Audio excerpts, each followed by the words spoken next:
ಅವನು ಒಂದು ಟ್ವೀಟ್ ಮಾಡಿಬಿಟ್ಟ, ನಾನಿವನು ಅಲ್ಲಿ ತಿಂದ್ಕೊಂಡು ಕೂತ್ಕೊಂಡು ಮಲ್ಕೊಂಡು ಕ್ರಿಕೆಟ್ ಆಡಿಕೊಂಡು ಹಾಡಿಕೊಂಡು ವಡಪಾವ್ ತಿಂದ್ಕೊಂಡಿದ್ದಂಥ ಅಭಿಜಿತ್ಗೆ ಎಷ್ಟರ ಮಟ್ಟಿಗೆ ಕವರ್ ಮಾಡಿದೆ, ನಾನು ಇವನನ್ನು ಎಷ್ಟರ ಮಟ್ಟಿಗೆ ಬಚಾವ್ ಮಾಡಿದೆ. ಆದರೆ ನಾನೆಲ್ಲೋ ಹಸಿವೆ ಆಯಿತು ಅಂತ ಒಂದು ಬರ್ಗರ್ ತಿಂದದ್ದಕ್ಕೆ ಅಲ್ಲಿ ಅದು ವೈರಲ್ ಆದದ್ದಕ್ಕೆ ನನ್ನನ್ನೇ ಕಿತ್ತು ಹಾಕಿದ ಇವನು ಅಂತ ಹೇಳಿ ಟ್ವೀಟ್ ಮಾಡಿದ ಮೇಲೆ ತಗೊಳ್ಳಿ, ನಮ್ಮ ಅರ್ನಾಬ್ ಟಿ ವಿಯಿಂದ ಹಿಡಿದು ಅಲ್ಲಿ ಇಲ್ಲಿ ಎಲ್ಲ ಕಡೆ ಈಗ ಟಿ ವಿಯಲ್ಲಿ ಆ ದಯ್ಯಂದೇ ಕತೆ. ವಿಜೇತ್ ದಯ್ಯ, ಒಂದು ಹೆಣ್ಮಗಳು ಬಸುರಿ ಪೊಲೀಸ್ ಹೆಣ್ಮಗಳು, ಅವಳು ಮಿಸ್ಕ್ಯಾರೇಜ್ ಆಗಿದ್ದಾಳೆ. ಅವಳ ಕನಸಿನ ಆ ಬರಬಹುದಾದಂಥ ಕುಡಿ ಅಲ್ಲಿ ರಾಸಗೊಂಡಿದೆ. ಇಂಥ ಒಂದು ದುರ್ಗತಿಗೆ ತಂದಂಥ ಈ ದರಿದ್ರ CJP ಗ್ಯಾಂಗು ಇವತ್ತು ರಾತ್ರಿ ಪ್ರತಿಭಟನೆ ಇವ್ರದು. ಹೋಗೋದು, ಅಲ್ಲಿ ಕಾರ್ಗೆ ಹೊಡೆಯೋದು, ಕಂಪೌಂಡ್ ಕಿತ್ತಾಕೋದು, ಆಮೇಲೆ ಮುಖ್ಯವಾಗಿ ಕಲ್ಲೊಡೆಯುವವರೆಲ್ಲ ಈಗ ಟೈಲ್ಸ್ ಕಿತ್ತು ಹೊಡೆಯಲಿಕ್ಕೆ ಶುರು ಮಾಡಿದ್ದಾರೆ. ಯಾಕೆಂತಂದರೆ ಕಲ್ಲೊಡೆದ್ರೆ ಒಂದೇ ತಲೆ ಹೊಡೆಯುತ್ತದೆ, ಟೈಲ್ಸು ಚೂರಾಗಿ ಕಣ್ಣೋ ಮೂಗೋ ಮುಖನೋ ಇನ್ನೇನೇನೋ ಹೆಣ್ಣುಮಕ್ಕಳು ಟೈಲ್ಸ್ ಕಿತ್ತು ಕೊಡೋದು, ಗಂಡು ಮಕ್ಕಳು ಹೊಡೆಯೋದು. ಬಯಲಾಗಿ ಎಲ್ಲವೂ ವಿಡಿಯೋಗಳು ಪಾಸಾಗಿದ್ದಾವೆ. ಅದೆಲ್ಲವನ್ನು ಇಟ್ಕೊಂಡು ಈ ಪುಂಡು ಪೋಖ್ರಿಗಳನ್ನು ಒಳಗಾಕಿ ಅಂತ. ಇದು ಎಂಥ ಭಯಾನಕವಾದ ಕಾನೂನು ಅಂದರೆ 3 ವರ್ಷವರೆಗೂ ನಿಮಗೆ ಜಾಮೀನೇ ಸಿಗುವುದಿಲ್ಲ. Hats off. ಇದು ಚಾಣಕ್ಯ ನೀತಿ, ಇದು ಮೋಟಾಬಾಯಿ, ಇದು ಅಮಿತ್ ಶಾ. ಈಗ ನಿಮಗೆ ಅರ್ಥ ಆಗಿತ್ತು ಅಂತ ಅಂದ್ಕೊಳ್ತೇನೆ. ಈ 4-6 ದಿನದ ಒಟ್ಟು ಅಮಿತ್ ಶಾ ಮತ್ತು ಮೋದಿಯವರ ಪ್ಲ್ಯಾನಿಂಗ್ ಏನು ಅಂತಂದರೆ,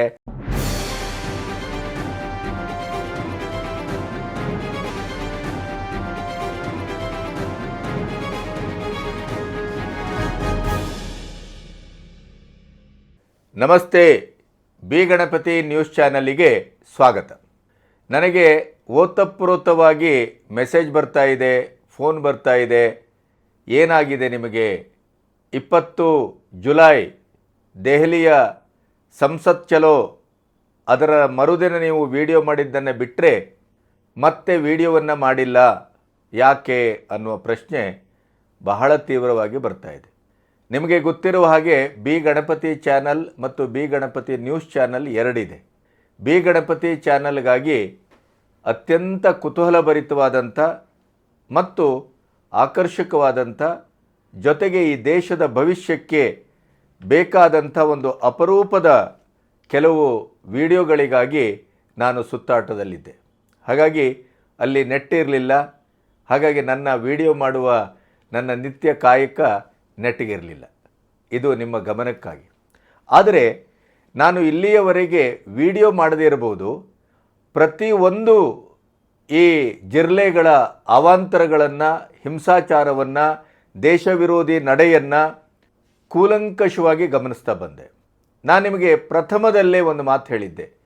ಅಮಿತ್ ಶಾ, ಮೋದಿ ಅಂಥವರು ಈ ಜಂತರ್ ಮಂತರ್ನಲ್ಲಿ ಆರಂಭಗೊಂಡದ್ದು, ಜುಲೈ 6ರಿಂದ ಆರಂಭಗೊಂಡಂಥ ಅಭಿಜಿತ್ ದೀಪ್ಕೆಯ ಈ ಜಿರ್ಲೆ ಗ್ಯಾಂಗಿನ ಅಟಾಟೋಪವನ್ನು ಸಂಸತ್ ಭವನದ 2ನೇ ಗೇಟಿಗೆ ಬರುವಲ್ಲಿಯವರೆಗೆ ಹೇಗೆ ತಡ್ಕೊಂಡ್ರು, ಹೇಗೆ ಬಿಟ್ಟರು?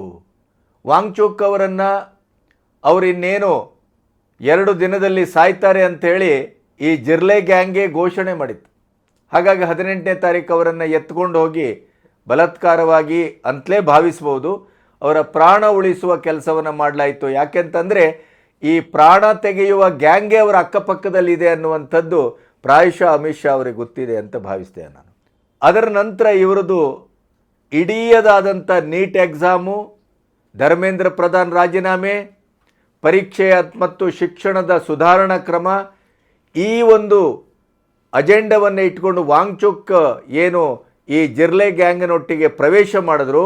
ಆವಾಗ ಇಡೀದಾದಂಥ ಒಂದು ನೀಟ್ ಎಕ್ಸಾಮಿನ ಪೇಪರ್ ಲೀಕಿನ ವಿರುದ್ಧವಾಗಿ ಪ್ರತಿಭಟನೆಗೆ ಹೊರಟಂಥ ಜಿರ್ಲೆ ಗ್ಯಾಂಗಿನ ಆ ಪ್ರತಿಭಟನೆಗೆ ಒಂದು ಕೇಂದ್ರ ಬಿಂದು ಮತ್ತು ಆಶಯ ದಕ್ಕಿತ್ತು.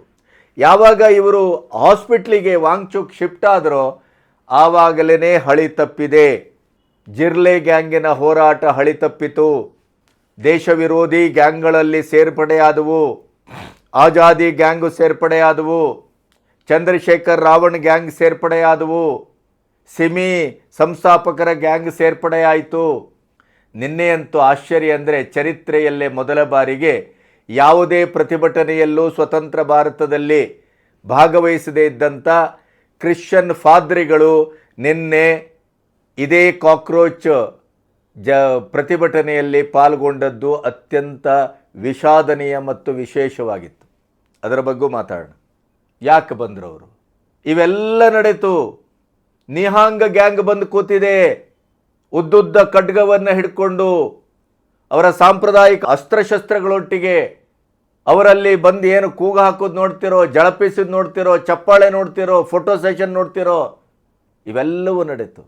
ಈ ಮಧ್ಯೆ ನೀವು ಗಮನಿಸಿದ್ರೋ ಅಲ್ಲೋ ಗೊತ್ತಿಲ್ಲ, 20ರ ನಂತರ ಒಂದು ಸಾರಿ ಕಾಣಿಸ್ಕೊಂಡದ್ದು ಬಿಟ್ಟರೆ ಅಮಿತ್ ಶಾ ಅವರು ಸಂಸತ್ತಿನಲ್ಲಿ ಕಾಣಿಸಿಕೊಂಡಿಲ್ಲ. ಅಮಿತ್ ಶಾ ಯಾವಾಗ ಸಂಸತ್ ಅಧಿವೇಶನ ನಡೀತಾ ಇರುವಾಗಲೇ ಅವರು ಕಾಣಿಸ್ಕೊಂಡಿಲ್ಲ ಅಂತಾದರೆ, ಅವರು ಯಾವುದೋ ಒಂದು ಮಹತ್ತರವಾದಂಥ ಬಲವಾದಂಥ ಮತ್ತು ದೇಶವೇ ನಿಬ್ಬೆರಗುಗೊಳ್ಳುವಂಥ ಯಾವುದೋ ಒಂದು ಸ್ಟೆಪ್ಪನ್ನು, ಹೆಜ್ಜೆಯನ್ನು ಇಡ್ತಾ ಇದ್ದಾರೆ ಅಂತಲೇ ಅರ್ಥ. ಅದಕ್ಕೆ 370 ಸಾಕ್ಷಿ. 370ಯನ್ನು ರದ್ದುಗೊಳಿಸುವಾಗಲೂ ಕೂಡ ಅವರು ನಾಪತ್ತೆ ಆಗಿದ್ದರು. ಯಾವತ್ತು ಯಾವ ಗೃಹ ಮಂತ್ರಿಯೂ ಕೇಳದೇ ಇದ್ದಷ್ಟು CRPF ತುಕಡಿಗಳನ್ನ ನನಗೆ ಬೇಕು ಅಂತ ಕೇಳಿದರು ಅಮಿತ್ ಶಾ ಅವರು ಮೋದಿ ಅವರ ಹತ್ರ. ಇಷ್ಟೆಲ್ಲ ಬೇಕಾ ಅಂತ ಕೇಳಿದಾಗ ಒಂದು ಜಸ್ಟ್ ನಕ್ಕು ಅವರು ಹೊರಟೋಗಿದ್ರು. ಆಮೇಲೆ ನಿಮಗೆ ಅರ್ಥ ಆಗಿರಬೇಕು, ಮೆಹಬೂಬಾನಿಂದ ಹಿಡಿದು ಎಲ್ಲರನ್ನೂ, ಫಾರೂಕ್ ಅಬ್ದುಲ್ಲು, ಮೆಹಬೂಬಾ ಎಲ್ಲರೂ ರಾತ್ರಿ ಊಟ ಮಾಡಿ ಮಲಗಿದ್ದಾರೆ. ಬೆಳಗ್ಗೆ ಎದ್ದು ಮನೆ ಹೊರಗಡೆ ಬಂದರೆ ನೋ, ಮನೆ ಹೊರಗಡೆ ಹೋಗುವಾಗಿಲ್ಲ, ನೀವು ಗೃಹ ಬಂಧನದಲ್ಲಿದ್ದೀರಿ. ಇದು ಅಮಿತ್ ಶಾ ಅವರ ಬಹಳ ದೊಡ್ಡ ಯೋಜನಾ ತಂತ್ರ. ನಾನು ಇದನ್ನೇ ಹೇಳಿದ್ದು. ಅಮಿತ್ ಶಾ ಮತ್ತು ಮೋದಿಯವರು ಈ ಅಭಿಜಿತ್ ದೀಪ್ಗೆ ಮತ್ತು ದೇಶ ವಿರೋಧಿ ಗ್ಯಾಂಗ್ಗಳನ್ನು ಜೂನ್ 6ರಿಂದ ಜುಲೈ 20ರವರೆಗೆ ಅವರನ್ನು ಬಿಟ್ಟಿದ್ದಾರೆ ಅಂತಾದರೆ ಅದರ ಹಿಂದೆ ಒಂದು ದೊಡ್ಡ ಕಾರಸ್ಥಾನ ಇದೆ ಅಂತ, ಅದರ ಬಗ್ಗೆನೇ ಇವತ್ತು ನಿಮ್ಮ ಹತ್ರ ಮಾತಾಡಬೇಕು.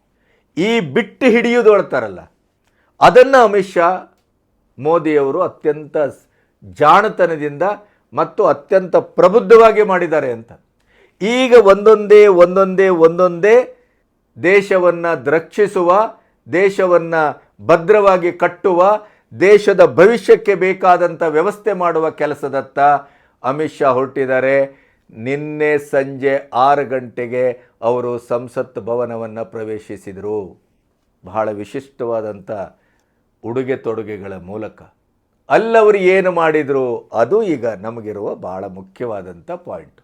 ಅಮೆರಿಕದ ಸಂಸತ್ತು ಮೊದಲ ಬಾರಿಗೆ ಆಡಳಿತ ಪಕ್ಷ ಮತ್ತು ವಿರೋಧ ಪಕ್ಷ ಜಂಟಿಯಾಗಿ FCRA ಬಗ್ಗೆ ಯಾವ ಕಾರಣಕ್ಕೂ ಭಾರತದ ಸಂಸತ್ತು ಅದನ್ನು ಅಂಗೀಕರಿಸಕೂಡದು ಅಂತ ಜಂಟಿಯಾಗಿ ಅಲ್ಲಿ ಅವರು ನಿರ್ಣಯವನ್ನು ಅಂಗೀಕರಿಸಿದ್ದಾರೆ. ಅಂದಮೇಲೆ ಲೆಕ್ಕ ಹಾಕಿ ನೀವು, FCRA ಅನ್ನುವಂಥ ಬಿಲ್ಲು ಯಾವ ಮಟ್ಟದ ಬಿಲ್ಲು ಎಂದು ಕಾಣಿಸಿಕೊಳ್ಳದೇ ಇದ್ದ ಫಾದ್ರಿಗಳು ನಿನ್ನೆ ಜಿರ್ಲೆಗಳೊಟ್ಟಿಗೆ ಪ್ರತಿಭಟನೆಯಲ್ಲಿ ಪಾಲ್ಗೊಂಡಿದ್ದಾರೆ ಅಂತಾದರೆ ಅದರ ಅರ್ಥ ಏನು? ಅದಕ್ಕೂ ಮೊದಲು ಅಮಿತ್ ಶಾ ಅವರನ್ನು ಭೇಟಿಯಾಗಿದ್ದಾರೆ ಅವರು. ನಿನ್ನೆ ದಿಢೀರಾಗಿ ಅಮಿತ್ ಶಾ ಕಾಣಿಸ್ಕೊಂಡ ಉದ್ದೇಶ ಏನು? ಅದರ ಜೊತೆಗೆ ನಿನ್ನೆ ರಾತ್ರಿ ಮೋದಿಯವರು ಇಲ್ಲಿಯವರೆಗೂ ನೀಟ್ ಬಗ್ಗೆ, ಅದರ ಎಕ್ಸಾಮಿನ ಪೇಪರ್ ಲೀಕ್ನ ಬಗ್ಗೆ ಮಾತಾಡದೇ ಇದ್ದವರು ಒಂದು ವಿಡಿಯೋ ಮಾಡಿಬಿಟ್ಟಿದ್ದಾರೆ. ನೀವು ನೋಡಿದ್ದೀರಿ, ಅದನ್ನು ನಾವು ತೋರಿಸ್ತೇವೆ. ಫ್ರೆಂಡ್ಸ್, मैं जानता हूं कि पेपर लीक ये कोई मामूली विषय नहीं है. लाखों विद्यार्थी और उनके अभिभावकों के लिए बहुत ही पीड़ादायक है. और इसलिए पेपर लीक घटना से अब तक पिछले 2.5 महीनों में अनेक विध कदम उठाए गए. गुनहगारों को पकड़ा गया है, वे जेल में पड़े हैं. हमारा सबसे महत्वपूर्ण जिम्मा था कि विद्यार्थियों का 1 वर्ष बर्बाद न हो. तत्काल परीक्षाएं लेना बहुत जरूरी था. सरकार ने अभी पूरी शक्ति का उपयोग करके कम से कम समय में 22 लाख जितने विद्यार्थियों के एग्जाम हो जाएं, इसका प्रबंध किया। और अभी 5-6 दिन पहले 19 तारीख को रिजल्ट भी आ गया और देश भर में उत्तीर्ण हो गए विद्यार्थियों की खुशियों की खबरें भी आ रही हैं। लेकिन हम वहां पर संतोष मानने वाले लोगों में से नहीं है और इसलिए मैंने आज फास्ट ट्रैक कोर्ट के लिए विभागों को निर्देश दिए थे। आज विभागों ने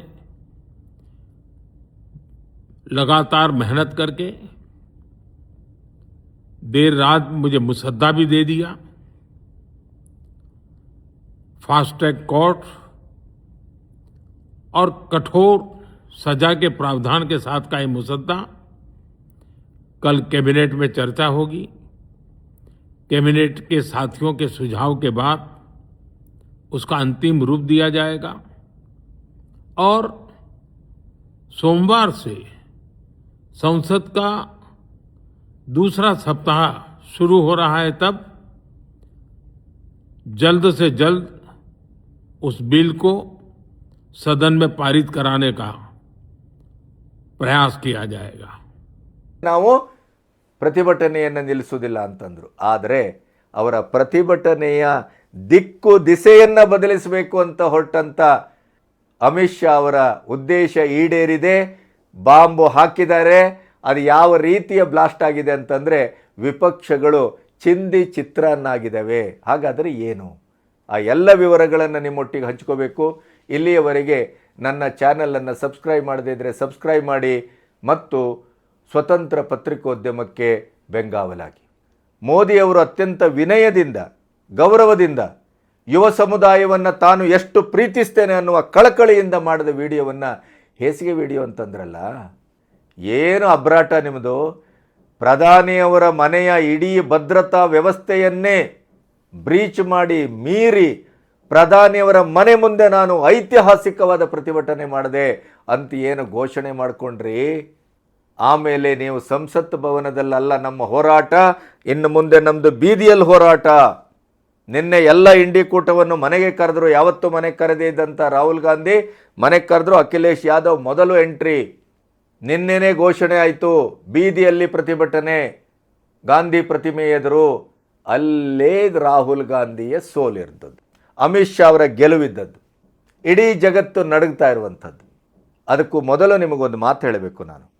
ಇಡೀ ನೀಟ್ ಎಕ್ಸಾಮ್ ಪೇಪರ್ನ ಲೀಕ್ ಬಗ್ಗೆ ಇಷ್ಟು ದೊಡ್ಡ ಪ್ರೊಟೆಸ್ಟನ್ನು ಮಾಡಿದ ಜಿರ್ಲೆ ಗ್ಯಾಂಗು, ಅದರ ಏನು ಸ್ಪಾನ್ಸರ್ಡು ಮತ್ತು ಅದರ ಫಾದರ್ ಆಫ್ ದ ಜಿರ್ಲೆ ಗ್ಯಾಂಗು ಯಾರು ಅಂತಂದರೆ ಕೇಜ್ರಿವಾಲ್. ನಿಮಗೆ ಗೊತ್ತಿದೆ ಕೇಜ್ರಿವಾಲಿಗೆ ಏನು ಮಾಡಿದ್ದಾರೆ?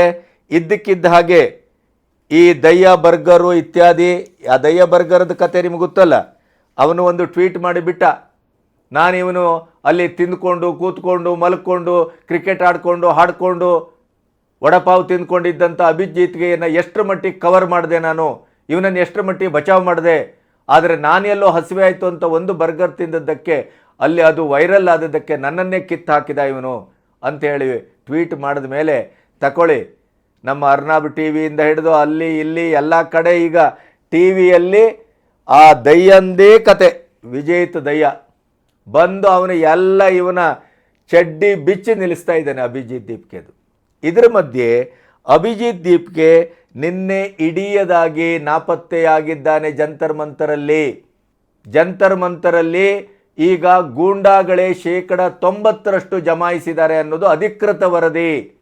ಅಲ್ಲಿ ದೆಹಲಿಯ ಬೇರೆ ಬೇರೆ ಬೀದಿಗಳಲ್ಲಿರುವ ಟ್ಯುಟೋರಿಯಲ್ಗೆ ಹೋಗಿ ಆ ಮಕ್ಕಳಿಗೆ ದುಡ್ಡು ಕೊಟ್ಟು ವಿದ್ಯಾರ್ಥಿಗಳು ಕಾಣಿಸ್ಕೊಳ್ಬೇಕು ಅಂತೇಳಿ ಅಲ್ಲಿ ತಂದು ನಿಲ್ಲಿಸಲಾಗ್ತಾ ಇದೆ. ಯಾಕೆಂತಂದರೆ ಪ್ರತಿಭಟನೆಯಲ್ಲಿ ಬಾಂಗ್ಲಾ ಮತ್ತು ಪಾಕಿಸ್ತಾನದ ವ್ಯಕ್ತಿಗಳು ಅಲ್ಲಿ ಶಾಮೀಲಾಗಿದ್ದಾರೆ ಅನ್ನೋದಕ್ಕೆ ಅವರು ಫುಡ್ ಆರ್ಡರ್ ಮಾಡಿದ್ದು ಬಾಂಗ್ಲಾಕ್ಕೆ ಮತ್ತು ಪಾಕಿಸ್ತಾನಕ್ಕೆ ಹೋದದ್ದು ಲೀಕ್ ಆಗಿದೆ. ಅದರ ಜೊತೆಗೆ ಅಮೆರಿಕದ ಪ್ರಜೆಗಳು ಅಲ್ಲಿ ಕಾಣಿಸ್ಕೊಳ್ತಾ ಇದ್ದಾರೆ. ಜಾರ್ಜ್ ಸೊರೋಸ್ ತಂಡ ಅಲ್ಲಿ ಎಂಟ್ರಿ ಹೊಡೆದಿದೆ. ಈಗ ಅದು ನೀಟ್ ಎಕ್ಸಾಮಿನ ಒಂದು ಪ್ರತಿಭಟನೆಯಾಗಿ ಉಳಿದಿಲ್ಲ, ಅದು ಇಡೀ ದೇಶ ವಿರೋಧಿ ಮೋದಿ ವಿರೋಧಿ, ಸನಾತನ ವಿರೋಧಿ ಗ್ಯಾಂಗ್ಗಳ ಅಡ್ಡೆಯಾಗಿದೆ. ಅಭಿಜಿತ್ ದೀಪ್ಗೆ ನಿನ್ನೆ 4 ಗಂಟೆಗೆ ಒಮ್ಮೆ ಮುಖ ತೋರಿಸಿ ಹೋಗ್ತಾನೆ. ಕಾರಣ ಏನು ಅಂತಂದರೆ, CJPಯಿಂದ ಅಭಿಜಿತ್ ದೀಪ್ಕೆಯನ್ನು ಸಂಪೂರ್ಣವಾಗಿ ಕಟ್ ಮಾಡಿ ಬಿಸಾಡಲಾಗಿದೆ.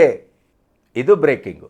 ಕೇಜ್ರಿವಾಲ್ ನಿನ್ನಿಂದ ಆಗುವುದಿಲ್ಲ ಈ ಕೆಲಸ ಅಂತೇಳಿ ತನ್ನ ಏನು ಅಣ್ಣಾ ಹಜಾರೆಯವರನ್ನು ಬಳಸಿ ಅವರನ್ನೇ ಮೆಟ್ಟಿಲಾಗಿ ಏಣಿಯಾಗಿ ಬಳಸ್ಕೊಂಡು ಅವರ ಅಮರಣಾಂತ ಉಪವಾಸದಲ್ಲಿ ದಿಢೀರಂತ ಎಂಟ್ರಿ ಹೊಡೆದು ಈಗೇನು ಅಭಿಜಿತ್ ದೀಪ್ಗೆ ವಾಂಗ್ಚುಕ್ ಕೊಟ್ಟಿಗೆ ಮಾಡಿದ್ರಲ್ಲ, ವಾಂಗ್ಚುಕ್ ಕೊಟ್ರಲ್ಲ ಚೋಕು, ನಿನ್ನೆ ರಾತ್ರಿನೇ ಅವರ ಅಮರಣಾಂತ ಉಪವಾಸ ಕೈದು ಯಾವಾಗ ಮೋದಿಯವರು ವಿಡಿಯೋ ಬಿಟ್ಟರು 10 ನಿಮಿಷದಲ್ಲೇ ಅವರು ತನ್ನ ಉಪವಾಸವನ್ನು ಕೈ ಬಿಟ್ಟಿದ್ದಾರೆ. ಅಂದರೆ ಜಿರ್ಲೆ ಗ್ಯಾಂಗಿನ ಕೇಂದ್ರದ ಒಂದು ವಿಕೆಟು ನಿನ್ನೆ ಪತನಗೊಂಡಿತು. ಅಲ್ಲಿಗೆ ಏನಾಯಿತು, ಈ ಜಿರ್ಲೆ ಗ್ಯಾಂಗಿನ ಇಡೀ ಪ್ರತಿಭಟನೆಯ ದಿಕ್ಕು ದಿಸೆ ಆತ್ಮ ಎಲ್ಲವೂ ಚಲ್ಲಾಪಿಲ್ಲಿಯಾಗಿ ಗೋವಿಂದ. ಇದರ ಹಿನ್ನೆಲೆಯಲ್ಲೇ ಈ CJPಯ ನೇತೃತ್ವ ವಹಿಸಿದಂಥ ದಿಢೀರ್ ಉದ್ಭವವಾದಂಥ ಈ ಅಮೆರಿಕದಿಂದ ಬಂದಂಥ ಈ ಪುಂಡು ಪೋಖರಿ ಅಭಿಜಿತ್ ದೀಪ್ಗೆಯನ್ನು ಕತ್ತರಿಸಿ ಬಿಸಾಡಿದ್ದಾರೆ ಕೇಜ್ರಿವಾಲ್. ಆ ಸ್ಥಾನಕ್ಕೆ 20-26 ವರ್ಷಗಳಿಂದ ತನ್ನೊಟ್ಟಿಗಿದ್ದಂಥ ಅಶುತೋಷ್ ರಾಂಕ ಅವರನ್ನು ತಂದು ಕೂಡಿಸಿದ್ದಾರೆ. ಇದರ ಅರ್ಥ ಏನು? ಚುನಾವಣೆಯಲ್ಲಿ ಗೆಲ್ಲಲಾಗದ, ಆಡಳಿತ ಕೈಯಲ್ಲಿ ಸಿಕ್ಕಿದ್ರೂ ದೆಹಲಿಯನ್ನು ಸರಿಯಾಗಿ ನೋಡಿ ಆಡಳಿತ ಮಾಡಲಿಕ್ಕಾಗದೇ ಇದ್ದಂಥ, ಶೀಶ್ ಮಹಲನ್ನು ಕಟ್ಟು ಮಜಾ ಉಡಾಯಿಸಿದ, ಇವರದೇ ಪಂಜಾಬ್ ಸರ್ಕಾರ ಇದೆ, ಅಲ್ಲಿ ವಿದ್ಯಾರ್ಥಿಗಳು ನಿರುದ್ಯೋಗದಕ್ಕಾಗಿ ಉದ್ಯೋಗದ ಆಕಾಂಕ್ಷಿಗಳಾಗಿ ಪ್ರತಿಭಟನೆ ಮಾಡಿದಾಗ ಅವರನ್ನು ಯಾವ ರೀತಿ ಬಡಿದು ಅಟ್ಟಲಾಗಿದೆ ಅಂತ ವಿಡಿಯೋ ವೈರಲ್ ಆಗಿದೆ. ಅದರ ಬಗ್ಗೆ ಯಾರೂ ಮಾತಾಡ್ತಾ ಇಲ್ಲ. ಪ್ರಕಾಶ್ ರಾಜ್ ಇರ್ಬೋದು, ಶಬನಾಜ್ ಮಿ ಇರ್ಬೋದು, ಈ ತುಕಡೆ ಗ್ಯಾಂಗು ಯಾವುದೂ ಮಾತಾಡ್ತಾ ಇಲ್ಲ. ಕೇಜ್ರಿವಾಲು ಮಾತಾಡ್ತಾ ಇಲ್ಲ. ದೆಹಲಿಯಲ್ಲಿ ಮಾತಾಡ್ತಾ ಇದ್ದಾರೆ. ದೆಹಲಿಯ ಪೊಲೀಸರು ಒಂದು ಅದ್ಭುತವಾದಂಥ ಮನ ಕಲುಕುವ ಒಂದು ಮೆಸೇಜನ್ನು ಹರಿಬಿಟ್ಟಿದ್ದಾರೆ. ಯೂನಿಫಾರ್ಮ್ ಹಾಕಿದ್ದೇವೆ ಅನ್ನೋದರ ಅರ್ಥ ಆ ಯೂನಿಫಾರ್ಮ್ ಹಾಕಿದ ದೇಹಕ್ಕೆ ಯಾತನೆ ಆಗುವುದಿಲ್ಲ ಅಂತ ಭಾವಿಸಬೇಡಿ, ಭ್ರಮಿಸಬೇಡಿ. ಬ್ಯಾಡ್ಜನ್ನು ಹೊತ್ತಂಥ ಎದೆಯ ಒಳಗಡೆ ಒಂದು ಹೃದಯ ಇದೆ ಅನ್ನೋದನ್ನು ಮರೆಯಬೇಡಿ. ಯಾಕೆಂದರೆ 118 ಜನ ಪೊಲೀಸರು ತೀವ್ರವಾಗಿ ಇಂಜೂರ್ ಆಗಿದ್ದಾರೆ. ವಿವೇಕ್ ಭಗತ್ ಪೊಲೀಸ್ ಆಫೀಸರು ಸಾವಿನ ಅಂಚಿನಲ್ಲಿ ನಿಂತು ಜೀವವನ್ನು ಹಿಡಿದು ಹೋರಾಟ ಮಾಡ್ತಾ ಇದ್ದಾರೆ. ಅವರ ಮೇಲೆ ಮರ್ಡರ್ಡ್ ಅಟೆಂಪ್ಟ್ ಅಂತ ಕೇಸ್ ಹಾಕಲಾಗಿದೆ. ಯಾರೆಲ್ಲ ಏನೇನು ಮಾಡಿದಾರೋ ಅವ್ರ ಮೇಲೆ.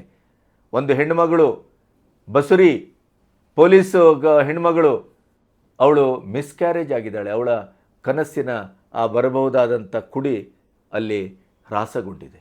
ಇಂಥ ಒಂದು ದುರ್ಗತಿಗೆ ತಂದಂಥ ಈ ದರಿದ್ರ CJP ಗ್ಯಾಂಗು ಇವತ್ತು ಇಡೀಯದಾಗಿ ಪುಂಡು ಪೋಖ್ರಿಗಳ ಒಂದು ಇದಕ್ಕೆ ಏನೋ ಅಡ್ಡವಾಗಿ ಅದು ಪರಿಣಾಮಗೊಂಡಿದೆ. ಹಾಗಾಗಿ ಇಲ್ಲಿ ಈಗ ಏನಾಗಿದೆ ಅಂತ ನೋಡಿದ್ರೆ, ಅತ್ಯಂತ ಪ್ರಾಮಾಣಿಕವಾಗಿ ಮೋದಿಯವರು ಈ ನೀಟ್ ಎಕ್ಸಾಮಿನ ಪೇಪರ್ ಲೀಕ್ ಆದರ ಬಗ್ಗೆ ವಿಡಿಯೋ ಮಾಡಿದ್ರೆ ಅದನ್ನೊಂದು ಹೇಸಿಗೆ ವಿಡಿಯೋ ಅಂತ ಹೇಳಿದಂಥ ಇದೇ ರಾಹುಲ್ ಗಾಂಧಿಗೆ ಒಂದನ್ನು ನಾನು ಗಮನಕ್ಕೆ ತರಬೇಕು. ಇವರದ್ದು ಎಲ್ಲೆಲ್ಲಿ ಏನೇನು ಯಾವ್ಯಾವ ರೀತಿ ಲೀಕ್ ಆಗಿದೆ ನೋಡಿ. ಈಗಾಗಲೇ ನೀವು ಹಲವು ಕಡೆ ಗಮನಿಸಿರ್ಬೋದು. UPA ಸರ್ಕಾರದ 10 ವರ್ಷಗಳಲ್ಲಿ 2004 CBSE all India medical paper leak, 2006 CBSE accountancy paper leak, 2007 all India engineering paper leak, 2008 pre medical test paper leak, 2011 engineering paper leak, 2012 UP AIIMS exam paper leak ಆಗಿದೆ. ಕನಿಷ್ಠ ಮಟ್ಟದಲ್ಲಿ ಅತ್ಯಂತ ಜರೂರತ್ತಾಗಿ ಇದರ ಮೇಲೆ ಆ್ಯಕ್ಷನ್ ತಗೊಂಡು ಎಕ್ಸಾಮ್ ಕೂಡ ಮಾಡಿಲ್ಲ. ಏನು ಸೋನಿಯಾ ಗಾಂಧಿ ಅವರು ರಾಜೀನಾಮೆ ಕೊಟ್ರಾ? ಮನಮೋಹನ್ ಸಿಂಗ್ ರಾಜೀನಾಮೆ ಕೊಟ್ರಾ? ಅಥವಾ ನಿಮ್ಮ ಎಜುಕೇಷನ್ಗೆ ಸಂಬಂಧಪಟ್ಟಂಥ ಮಿನಿಸ್ಟರ್ ರಾಜೀನಾಮೆ ಕೊಟ್ರಾ? ಅಷ್ಟಲ್ಲದೆ ಈಗ ಹಾಲಿ ಜಾರ್ಖಂಡು 10ನೇ ತರಗತಿ ಪ್ರಶ್ನೆ ಪತ್ರಿಕೆ ಲೀಕು, ಇವರದೇ ಅಧಿಕಾರ. ಹಿಮಾಚಲ ಪ್ರದೇಶ 12ನೇ ತರಗತಿ paper leak. Tamil Nadu coalition BEd ಪರೀಕ್ಷಾ ಅಕ್ರಮ. ಪಂಜಾಬ್ ಗ್ರೂಪ್ B ಪರೀಕ್ಷಾ ಅಕ್ರಮ. ಕೇರಳ PSC ಪರೀಕ್ಷಾ ಅಕ್ರಮ. ಪಶ್ಚಿಮ ಬಂಗಾಳ ಹಿಂದೆ ದೀದಿ ಇರುವಾಗ ಪೊಲೀಸ್ ಕಾನ್ಸ್ಟೇಬಲ್ ಪರೀಕ್ಷಾ ಅಕ್ರಮ. ಕರ್ನಾಟಕದಲ್ಲಿ SSLC 2ನೇ PUC ಪೂರ್ವ ಸಿದ್ಧತಾ ಪರೀಕ್ಷಾ ಅಕ್ರಮ. ಯಾವುದು ಹೇಸಿಗೆ ಸ್ವಾಮಿ? ಯಾರು ರಾಜೀನಾಮೆ ಕೊಟ್ಟರು? ಬೆಂಗಳೂರಿನಲ್ಲಿ ಕ್ರಿಕೆಟಿಗರೊಟ್ಟಿಗೆ ಒಂದು ಫೋಟೋ ತೆಗೆಸ್ಕೊಂಡು ಏನು ಭಯಂಕರ ಫೇಮಸ್ ಆಗಬೇಕು ಅಂತೇಳಿ ಸಿದ್ದರಾಮಯ್ಯನ ಸರ್ಕಾರದಲ್ಲಿ ದಿಢೀರಾಗಿ ಆಯೋಜಿಸಿದಂಥ ಕ್ರಿಕೆಟಿಗರ ಸಮ್ಮಾನದ ಕಾರ್ಯಕ್ರಮದಲ್ಲಿ 10 ಜನ ಕಾಲ್ತುಳಿತಕ್ಕೆ ಬಲಿಯಾದ್ರಲ್ಲ, ರಾಜೀನಾಮೆ ಕೊಟ್ರ? ನೈತಿಕ ಹೊಣೆ ಹೊತ್ರ? ಇಲ್ಲ. ಇದು ಒಂದೊಟ್ಟಿಗಿರಲಿ. ನಾನು ನಿಮಗೆ ಹೇಳಿದ್ನಲ್ಲ, ಯಾಕೆ ಅಮಿತ್ ಶಾ ಕಾಣಿಸ್ಕೊಂಡಿಲ್ಲ, ಯಾಕೆ ಅಮಿತ್ ಶಾ ಮೋದಿಯವರು ಈ ಜಿರ್ಲೆ ಗ್ಯಾಂಗನ್ನು ಇಷ್ಟರ ಮಟ್ಟಿಗೆ ಬಿಟ್ಟರು ನೋಡಿ. ಈ FCRA ಬಿಲ್ಲು ಎಷ್ಟು ಇಂಪಾರ್ಟೆಂಟ್ ಅನ್ನೋದು ಇವತ್ತು NGOಗಳ ಎದೆ ನಡಗಿಸಿದೆ. ನಿನ್ನೆ ಫಾದ್ರಿಗಳು ಕಾಣಿಸ್ಕೊಳ್ಳುವ ಆ ಪ್ರತಿಭಟನೆಯಲ್ಲಿ ಕಾಣಿಸ್ಕೊಳ್ಳುವ ಮೊದಲು ಅಮಿತ್ ಶಾ ಅವರನ್ನು ಭೇಟಿ ಮಾಡಿ, ಸ್ವಾಮಿ ಇದನ್ನು ಬಿಲ್ಲಿ ತರಬೇಡಿ, ನಮಗೆ ತೊಂದರೆ ಆಗುತ್ತೆ, ನಾವು ಶಿಕ್ಷಣ ಸಂಸ್ಥೆ ನಡೆಸ್ತಾ ಇದ್ದೇವೆ, ಇನ್ನೊಂದು ಮಾಡ್ತಾ ಇದ್ದೇವೆ, ಸಮಾಜ ಉದ್ಧಾರ ಮಾಡ್ತಾ ಇದ್ದೇವೆ ಅಂತ ಹೇಳಿದಾಗ ಅಮಿತ್ ಶಾ ಹೇಳಿದ್ರಂತೆ, ನಿಮಗೆ ಯಾರು ಹೇಳಿದ್ದಾರೆ ನೀವು NGOಗಳಿಗೆ ವಿದೇಶಿ ಫಂಡನ್ನು ತೆಗೋಬೇಡಿ ಅಂತ? ತೆಗೆದುಕೊಳ್ಳಿ, ಹಳೇದೆಲ್ಲ ಬಿಟ್ಟುಬಿಡ್ತೇನೆ. ನಾಳೆಯಿಂದ ಎಲ್ಲಿಂದ ಬಂತು, ಎಷ್ಟು ಬಂತು, ಏನು ಖರ್ಚಾಯಿತು, ಯಾವುದಕ್ಕೆ ಖರ್ಚು ಮಾಡಿದಿರಿ, ಅದರ ಲೆಕ್ಕ ಕೊಡಿ ನನಗೆ ಅಷ್ಟು ಹೇಳಿ ಅಮಿತ್ ಶಾ ಹೋಗಿದ್ದಾರೆ. ಅಮಿತ್ ಶಾ ಒಪ್ಪಲಿಲ್ಲ. ಅವರ ಸೀದಾ ನಿನ್ನೆ ಸಂಸತ್ ಭವನಕ್ಕೆ ಬಂದಿದ್ದಾರೆ. 6 ಗಂಟೆಗೆ ಟೇಬಲ್ ಮಾಡಿದ್ದಾರೆ FCRA ಬಿಲ್ಲು. ಈ FCRA ಬಿಲ್ಲು ನಿನ್ನೆ ಟೇಬಲ್ ಆಗಿದೆ. ಮಜಾ ನೋಡಿ. ನಾನು ಇದನ್ನೇ ಹೇಳಿದ್ರಿ ನಿಮಗೆ. 20ನೇ ತಾರೀಕಿನ ಈ ದಂಗೆ, ಆ ಪೊಲೀಸರ ಮೇಲೆ ಅಂಥ ಒಂದು ಆಕ್ರಮಣ, ಕಂಡಲ್ಲಿ ಹಿಂಸಾಚಾರ, ಈಗಂತೂ 20ನೇ ತಾರೀಕಿನ ನಂತರ ರಾತ್ರಿ ಪ್ರತಿಭಟನೆ ಇವ್ರದ್ದು. ಹೋಗೋದು, ಅಲ್ಲಿ ಕಾರ್ಗೆ ಹೊಡೆಯೋದು, ಕಂಪೌಂಡ್ ಕಿತ್ತಾಕೋದು, ಆಮೇಲೆ ಮುಖ್ಯವಾಗಿ ಕಲ್ಲೊಡೆಯುವವರೆಲ್ಲ ಈಗ ಟೈಲ್ಸ್ ಕಿತ್ತು ಹೊಡೆಯಲಿಕ್ಕೆ ಶುರು ಮಾಡಿದ್ದಾರೆ. ಯಾಕೆಂತಂದರೆ ಕಲ್ಲು ಹೊಡೆದ್ರೆ ಒಂದೇ ತಲೆ ಹೊಡೆಯುತ್ತದೆ.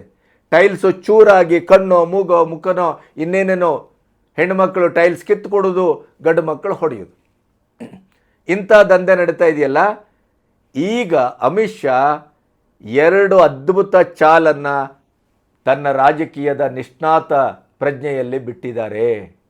ಒಂದು, ನಿನ್ನೆನೆ ಅವರು ರಾಷ್ಟ್ರೀಯ ಒಂದು ಭದ್ರತಾ ನೆಲೆಯಲ್ಲಿ NCA ಲಾಗು ಮಾಡಲಾಗಿದೆ. ಪೊಲೀಸರ ಒಂದು ಟ್ವೀಟನ್ನು ಮಾಡಿದ್ದಾರೆ. NCA ಅನ್ನೋದು ರಾಷ್ಟ್ರೀಯ ಭದ್ರತಾ ಕಾನೂನಿನಡಿಯಲ್ಲಿ ರಾಷ್ಟ್ರಕ್ಕೆ ಅವಮಾನ ಮಾಡುವ, ರಾಷ್ಟ್ರದ್ರೋಹ ಮಾಡುವ, ರಾಷ್ಟ್ರಕ್ಕೆ ಒಂದು ಹಿತವಲ್ಲದ ರೀತಿಯಲ್ಲಿ ಮಾತಾಡುವ, ವರ್ತಿಸುವ ಅವರನ್ನು ನಾವು ಆ ಅಡಿಯಲ್ಲಿ ಬಂಧಿಸ್ತೇವೆ. ಇದೊಂದು ರುಟೀನ್ ಕ್ರಮ ಅಂತ ಅಲ್ಲ. NCA ಲಾಗು ಆದದ್ದೇ ಜುಲೈ 19ರಿಂದ ಅಕ್ಟೋಬರ್ 18ರವರೆಗೆ ಲಾಗು ಮಾಡಲಾಗಿದೆ. ರಾಷ್ಟ್ರ ವಿರೋಧಿಯಾಗಿ ಪುಂಡು ಪೋಖರಿತನವನ್ನು ಮಾಡಿದ ಯಾರನ್ನೂ ಕೂಡ ಬಿಡದೇನೆ ಅವರನ್ನು ಒಳಗಾಕಿ. ಈಗೇನು ಮೋದಿಯವರಿಗೆ ನಿಮ್ಮನ್ನು ಕೊಲ್ತೇವೆ, ಅದಕ್ಕೆ ಮಾಡ್ತೇವೆ, ಇದು ಮಾಡ್ತೇವೆ, ಯಾರೋ ಒಂದು ಬಟ್ಟೆ ಬಿಚ್ಕೊಂಡು ಮಾತಾಡಿದ್ದ ವಿಡಿಯೋವನ್ನು ನೋಡಿದಿರಿ. ಮೋದಿಯವರಿಗೆ ಅವಾಚ್ಯ ಶಬ್ದಗಳನ್ನು ಮಾತಾಡಿದ್ದು ನೋಡಿದಿರಿ. ಒಂದು ಹೆಣ್ಮಗಳು ದೇಶ ವಿರೋಧಿ, ರಾಮ ವಿರೋಧಿ, ಕೃಷ್ಣ ವಿರೋಧಿ, ಸನಾತನ ವಿರೋಧಿ ಎಲ್ಲವನ್ನು ಬೈಲಾಗಿ ಎಲ್ಲವೂ ವಿಡಿಯೋಗಳು ಪಾಸಾಗಿದ್ದಾವೆ. ಅದೆಲ್ಲವನ್ನು ಇಟ್ಕೊಂಡು ಈ ಪುಂಡು ಪೋಖ್ರಿಗಳನ್ನು ಒಳಗಾಕಿ ಅಂತ. ಇದು ಎಂಥ ಭಯಾನಕವಾದ ಕಾನೂನು ಅಂದರೆ 3 ವರ್ಷವರೆಗೂ ನಿಮಗೆ ಜಾಮೀನೇ ಸಿಗುವುದಿಲ್ಲ. ಅಂಥ ಭಯಾನಕವಾದ ಕಾಯ್ದೆಯನ್ನು ನಿನ್ನೆಯಿಂದ ಲಾಗು ಮಾಡಲಾಗಿದೆ. ಎಲ್ಲರಿಗೂ ಒಂದು ಭಾವನೆ ಇತ್ತಲ್ಲ, ಏನ್ರಿ ಮೋದಿಯವರನ್ನು ಈ ಥರ ಬೈತಾನೆ, ನಾನೇ ಕೊಲೆ ಮಾಡ್ತೇನೆ, ನಾನೇ ಗುಂಡೊಡಿತೇನೆ ಅಂತ ಹೇಳುವನನ್ನು ಕೂಡ ಬೀದಿಯಲ್ಲಿ ಬಿಟ್ಟಿದ್ದಾರೆ. ರಾಷ್ಟ್ರ ವಿರೋಧಿ ಮಾತಾಡ್ತಾರೆ, ಇನ್ನು ಬಾಂಗ್ಲಾದ ಪರವಾಗಿ ಮಾತಾಡ್ತಾರೆ, ಪಾಕಿಸ್ತಾನದ ಪರವಾಗಿ ಮಾತಾಡ್ತಾರೆ. ಈ ಎಲ್ಲ ಮಾತಾಡಿದವರು, ಹೊಡೆದವರು, ಬಡ್ದವರು, ರಕ್ತಪಾತ ಮಾಡಿದವರು ಎಲ್ಲರ ಬಗ್ಗೆಯೂ ಏನೂ ಇಲ್ಲ, ಸುಮ್ಮನಿದ್ದಾರೆ ಮೋದಿ, ಅಮಿತ್ ಶಾ. ಇದೆಂಥ ಗೃಹ ಮಂತ್ರಿ, ಇದೆಂಥ ಕತೆ ಅಂತ ಹೇಳಿದ್ರಲ್ಲ. ನಿನ್ನೆಯಿಂದಲೇ 67 CRPF ಕಂಪನಿಗಳನ್ನು ನಿಯೋಜನೆ ಮಾಡಲಾಗಿದೆ. ಹೆಚ್ಚುವರಿ ಆಂಬ್ಯುಲೆನ್ಸನ್ನು ತಂದು ನಿಲ್ಲಿಸಲಾಗಿದೆ. ಇದು ಒಂದು ಕಡೆ. ಇನ್ನು ನಮ್ಮದು ಸಂಸತ್ತಿನಲ್ಲಿ ಪ್ರತಿಭಟನೆ ಅಲ್ಲ, ಬೀದಿಯಲ್ಲಿ ಪ್ರತಿಭಟನೆ. ನೋಡಿ, ಪ್ರಧಾನಿಯ ಮನೆಗೆ, ಅವರ ನಿವಾಸದ ಒಂದು ಸರೌಂಡಿಂಗ್ಸಿಗೆ ಯಾರನ್ನಾದರೂ ಪ್ರತಿಭಟನೆಗೆ ಬಿಡುವ ಸಾಧ್ಯತೆ ಇದೆಯಾ?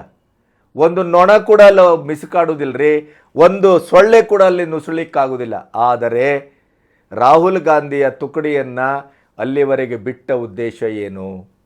ಒಂದು, ಕೇಜ್ರಿವಾಲಿಗೆ ಸಂಪೂರ್ಣವಾಗಿ ಜಿರ್ಲೆ ಗ್ಯಾಂಗಿನ ಈ ಪ್ರತಿಭಟನೆಯನ್ನು, ಈ ದಂಗೆಯನ್ನು, ಈ ಹಿಂಸೆಯನ್ನು, ಯಾಕೆಂದರೆ ಅವರು ಮೊದಲಿಂದಲೂ ಹೇಳ್ತಾ ಇದ್ರು, ಯುವಕರೇ, ಯುವತಿಯರೇ, ಯುವ ಸಮುದಾಯ ಬೀದಿಗಿಳಿಯಿರಿ, ರೇಸ್ ಆಗಿ, ನೀವು ದೇಶದ ಈ ಸರ್ಕಾರದ ವಿರುದ್ಧ ದಂಗೆ ಹೇಳಿ ಅಂತ ಹೇಳ್ತಿದ್ರಲ್ಲ, ನೇಪಾಳ ಗೀಪಾಳ ಇಟ್ಕೊಂಡು. ಅಂಥದ್ದೆಲ್ಲವನ್ನು ನಾನು ಮಾಡಿಬಿಟ್ಟೆ, ಇನ್ನೇನು ಬಿಡಿ, ನಾನೇ ಇನ್ನು ಮುಂದಿನ ಅಧಿಕಾರ ಮೋದಿಯವರನ್ನು ಕೆಳಗಿಳಿಸಿಯೇ ಸಿದ್ಧ ಅನ್ನುವ ಉಮೇದಿನಲ್ಲಿದ್ದವರಿಗೆ ಒಂದು ಪ್ರತಿಸ್ಪರ್ಧಿಯನ್ನು ತಂದು ಅಮಿತ್ ಶಾರೇ ನಿಲ್ಲಿಸಿದರು. ಯಾರು? ರಾಹುಲ್ ಗಾಂಧಿ. 20ರ ಸಂಜೆಯವರೆಗೂ ರಾಹುಲ್ ಗಾಂಧಿ ಮಾತಾಡಿಲ್ಲ, ಮೌನವಾಗಿದ್ದರು. ಆಮೇಲೆ ಸುರಾಯಿತು ಇವ್ರದ್ದು, ಮಕ್ಕಳ ಮೇಲೆ ಲಾಠಿ ಪ್ರಹಾರ, ಏನಿದು, ಇವರು ಯುವ ವಿರೋಧಿ ಪ್ರಧಾನಿ, ಹಾಗೆ ಹೀಗೆ ಅಂತ ಶುರು ಮಾಡಿ ಪ್ರತಿಭಟನೆಗಿಳಿದ್ರ. ಆವಾಗ ಕೇಜ್ರಿವಾಲ್ ಮತ್ತು ರಾಹುಲ್ನ ಮಧ್ಯೆ ಒಂದು ದೊಡ್ಡ ಕಂದಕ ಏರ್ಪಡ್ತು, ಜಟಾಪಟಿ ಸ್ಟಾರ್ಟ್ ಆಯಿತು. ಈಗ ನೋಡಿ, ಅಲ್ಲಿ ಇಡೀ ಆ ಜಿರ್ಲೆ ಗ್ಯಾಂಗಲ್ಲಿ ಏನಾಗಿದೆ ಅಂದರೆ ಅವರವರ ಮಧ್ಯೆ ಹೊಯ್ಕೈ, ಅವರ ಮಧ್ಯೆ ಹೊಡೆದಾಟ, ಈ ಥರದ ಪರಿಸ್ಥಿತಿ ನಿರ್ಮಾಣ ಐತೆ. ಅದರ ಜೊತೆಗೆ ಇಲ್ಲಿ ಸಂಸತ್ತಿನಲ್ಲಿ ಅಲ್ಲೋಲ ಕಲ್ಲೋಲ, ಏನು ಜಗಳ ದುಂಬಿ, ಫೈಲ್ ಹರಿದಾಕೋದು, ಬಾವಿಗಿಳಿಯೋದು, ಈ ಥರದ್ದೆಲ್ಲ ಆಗ್ತಾ ಇತ್ತಲ್ಲ. ಇದೆಲ್ಲವೂ ಆಗಲಿ ಅಂತಲೇ ಅಮಿತ್ ಶಾ ಬಿಟ್ಟಿದ್ದು ಅನ್ನೋದ್ರ ಬಗ್ಗೆ ಈಗ ದಾಖಲೆ ಸಿಗ್ತಾ ಇದೆ. ಯಾಕೆಂದರೆ ನಿನ್ನೆ ಸಂಜೆ FCRA ಬಿಲ್ಲನ್ನು ಟೇಬಲ್ ಮಾಡಲಾಗಿದೆ. ಇವತ್ತು ಅದು ಚರ್ಚೆಗೆ ಬರ್ತಾ ಇದೆ. ಪ್ರಾಯಶಃ ನೀವು ನನ್ನ ವಿಡಿಯೋ ನೋಡುವ ಹೊತ್ತಿಗೆ ಒಂದು ನಿರ್ಣಾಯಕ ಹಂತಕ್ಕೆ ಬರಬಹುದು. ಆ ಕಾರಣಕ್ಕಾಗಿಯೇ ಈ ಎಲ್ಲ ದಂಗೆ ದೊಂಬಿ, ಈ ಜಿರ್ಲೆಗಳು ಎಲ್ಲೆಲ್ಲಿ